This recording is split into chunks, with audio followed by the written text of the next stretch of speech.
So welcome friends. आज मैं आपको आईसी इंजन के बारे में बताने वाला हूँ।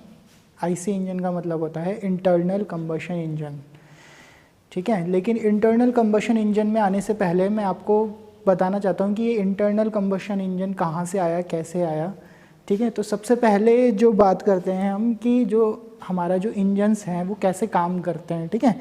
तो मैं सबसे पहले हम क्लासिफिकेशन कराऊंगा बेसिकली आपको कि इंजन्स का कितना होता है क्लासिफिकेशन। तो सबसे पहले हम बात कर लेते हैं कि व्हाट इज़ हीट इंजन, ठीक है। हीट इंजन क्या होता है?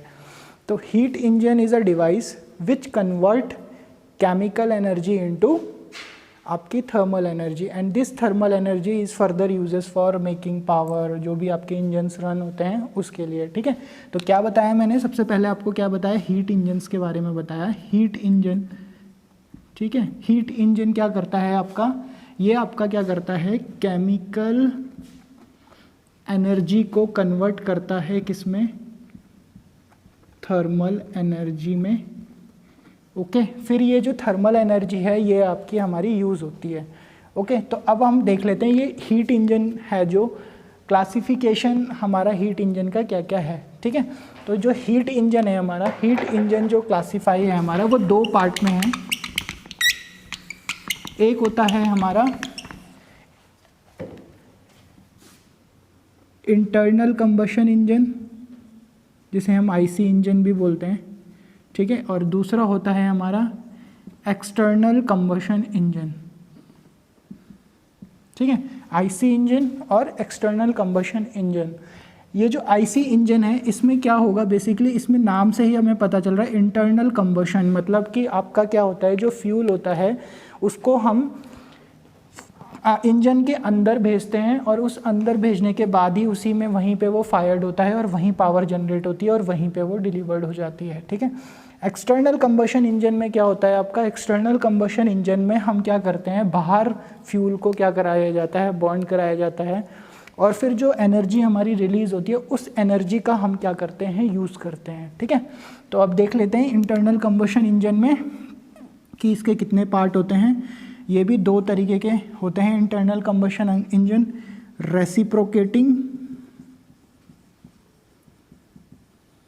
ठीक है, और ये होता है आपका एक रोटेटरी,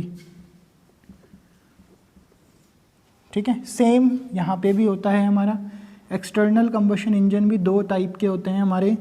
एक होता है हमारा रेसिप्रोकेटिंग और दूसरा होता है हमारा रोटेटरी, ठीक है।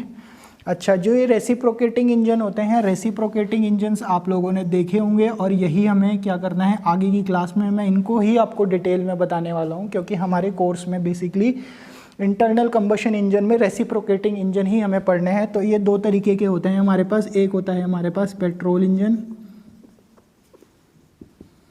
ठीक है, और दूसरा होता है हमारे पास डीजल इंजन, ठीक है। अभी ये भी जो पेट्रोल इंजन है इसके भी फर्दर अगर मैं इसके पार्ट करना चाहूँ तो क्या कर सकता हूँ। एक होता है हमारा 4 स्ट्रोक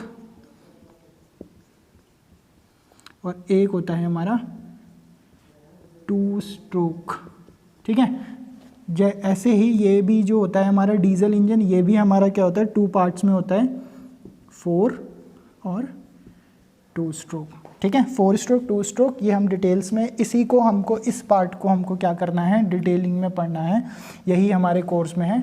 बाकी अगर मैं इसकी बात करूं इसी इंजन एक्सटर्नल कंबशन इंजन में, तो इसमें जो ये रेसिप्रोकेटिंग इंजन्स हैं ये आप लोगों ने रेसिप्रोकेटिंग इंजन्स देखे होंगे। मैं इसमें एग्जांपल बताता हूँ, जैसे लाइक स्टीम इंजन्स, ठीक है, और रोटेटरी इंजन्स में आ जाते हैं हमारी टर्बाइंस, ठीक है। तो ये सब एग्जांपल्स हैं, इसे हमें इतने डिटेल्स में पढ़ना नहीं है इसीलिए मैं इसको फर्दर क्लासीफाई नहीं कर रहा हूँ। हमें इस चीज़ को पार्ट को हमें डिटेल्स में पढ़ना है तो हम इसी चीज़ों में देखेंगे। बाकी जो ये आईसी इंजन में एक ये जो रोटेटरी का पार्ट बताया, रोटेटरी में हमारे पास एक इंजन आता है रैंकल इंजन, ठीक है। तो इसे भी अगर हमारे टाइम मिला तो मैं इसको भी आपको बताऊँगा कि ये कैसे वर्किंग करता है। तो ये तो था हमारा पूरा हीट इंजन का क्लासिफिकेशन। नेक्स्ट क्लास में हम क्या करेंगे, इसमें मैं आपको पेट्रोल इंजन और डीजल इंजन की वर्किंग के बारे में डिटेल्स में पढ़ाऊंगा।